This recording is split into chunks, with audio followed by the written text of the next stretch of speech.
قبل ما نولي لك زميلتي نسرين، بغيت نوجه تحيه خاصه لعائله ريغي وابنته خوله، لانه في كل مره يقولوا لي وجهنا تحيه.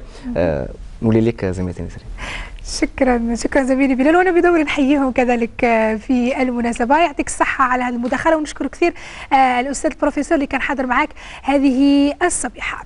احنا مشاهدينا الكرام ما زلنا متواصلين معكم من القانون راح نروح بكم الى جمال الزخرفه اللي راهي حاضر معنا هذه الصبيحه. كما على بالكم انه الزخرفه الجزائريه لعبت دور كبير في اثراء الفن المعماري المغاربي والاندلسي، وبذلك تعد الجزائر يعني مرجع لا يستهان به في مجال الزخرفة الإسلامية. المهندس والباحث في الزخرفة الإسلامية الأستاذ عبد المالك موساوي، واحد من الباحثين الكبار في هذا المجال الذي كرس حياته ودراسته في البحث والزخرفة، والذي يعد مفخرة الجزائر في هذا المجال، وأعمال عديدة كان أعملها آخرها المسجد الأعظم. تفاصيل أكثر في الموضوع راح تشوفوها في هذا البورتري اللي كان أعده زميلي أبو بكر منصوري. تفضل.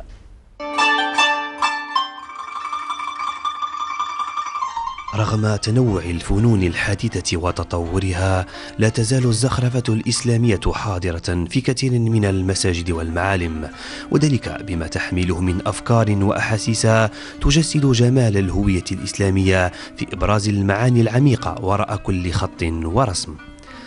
ولا يخفى على الناظر إلى هذه الزخارف الجهد الكبير الذي يبذله الأستاذ عبد المالك موساوي، باحث مختص في تاريخ وقواعد الزخرفة الإسلامية، وهذا ما سمح له بتصميم الزخارف التي تزين هذا الصرح الديني والثقافي العظيم.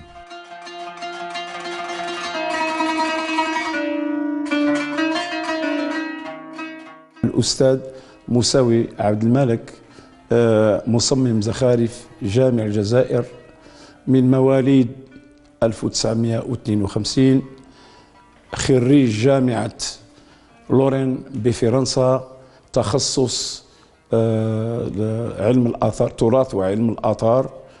درست كذلك قواعد الزخرفة الإسلامية وقوانينها وقوانين صنع الجمال في الزخرفة دائما، كما درست تاريخ الزخرفة بصفة عامة من القرن السابع إلى القرن السادس عشر، ودرست كذلك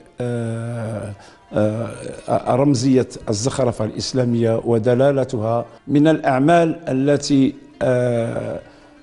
في جعبتي وقمت بإنجازها 26 مسجدا، من بينهم كان آخرهم جامع الجزائر. كذلك عندنا 4 إقامة دولة عبارة عن قصور، وقد قمنا بإنجازها في منتهى الدقة والروعة. كذلك عندنا أنفاق التي تجمع ما بين سيدي موسى والمدية، وهي 8 أنفاق زخرفت مداخلها بالتنسيق مع متخصص في علم النفس. جامع الجزائر منارة يهتدي بها التائه الحيران إلى بر الأمان. جامع الجزائر شموع منيرة على طريق المجد، تجسدت فيه الرمزية والدلالة العميقة والشموخ المعبر عن قيم الوفاء للمكان وللزمان. الأستاذ عبد المالك ترعرع في المدينة وفي أزقة المدينة، وكان عاشق لتراث وآثار المدينة.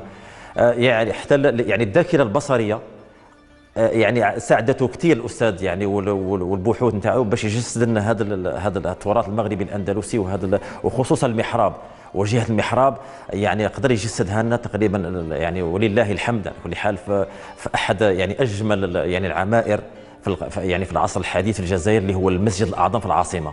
هو كان عنده الجراءة والشجاعة اللي باش ساد يتقدم من بين الأبحاث تاعو اللي يعملهم. دونك الأبحاث تاع الزخرفة اللي قدمها الأعمال تاع الجامع الأعظم تاع الجزائر، ونفتخر بهذه الأعمال اللي يعملها.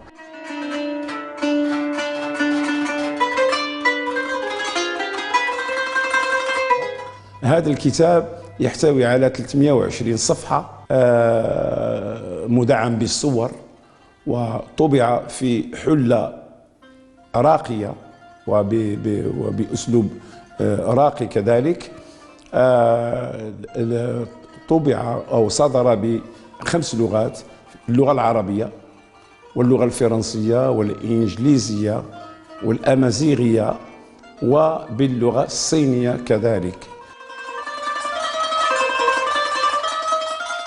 عطر المكان بعطر العصور الجميلة، والذي تجسد في خصوصية الزخرفة وإبداع الفنان الجزائري الأستاذ عبد المالك موساوي، الذي أفرغ فيها كل المكونات النفسية والاجتماعية الثقافية والحضارية، وعطرها بعواطفه النبيلة التي ورثها عن أسلافه صانعي وموجهي التاريخ، ولونها بألوان الجزائر.